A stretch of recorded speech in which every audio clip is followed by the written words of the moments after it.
kula cha halali ni katika wajibu wa wakati wako.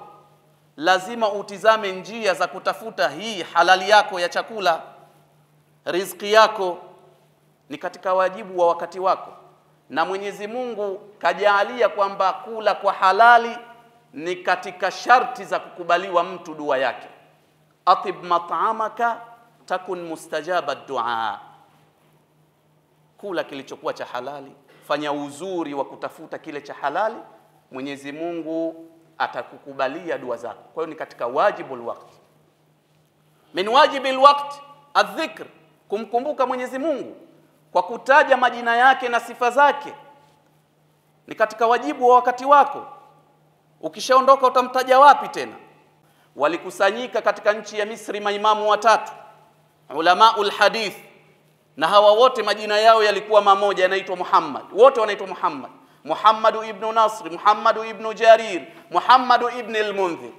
Walikaa katika majlis wanaandika hadithi za Mtume sallallahu alayhi wasallam. Lakini siku hiyo walikuwa wana mtihani wa chakula. Hawana chakula, na pale walikuwa wao ni wageni.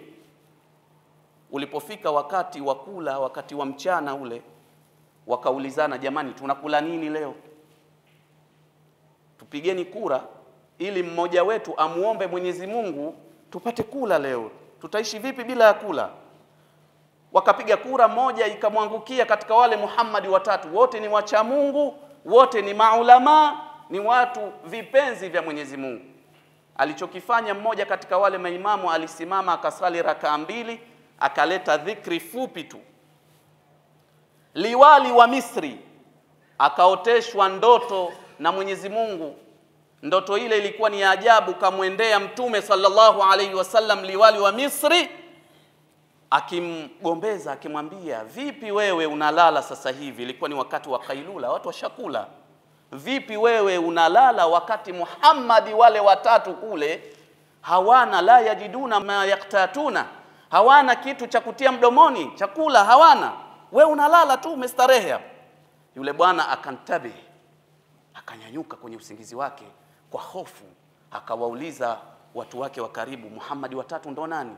Wakaambiwa Muhammad watatu wameingia hivi karibuni, wako sehemu fulani. Pale pale yule liwali wa Misri akawapelekea 1000 dinar. 1000 dinar sasa hivi ni karibu milioni 600 na zaidi. 1000 dinar.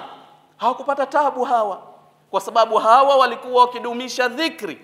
Wewe ni nani mimi na wewe tusitumie wakati wetu, na ndiyo wajibu wetu kumtaja Mwenyezi Mungu. Hatuna shida sisi, hatuna matatizo, hatuna mabalaa. Hii dunia ni ya mabalaa. Lazima uwe karibu na Mwenyezi Mungu ili Mwenyezi Mungu apate kukunusuru. Hunusuriki kwa chochote isipokuwa kumtanguliza Mwenyezi Mungu katika kumsifu na kumtaja.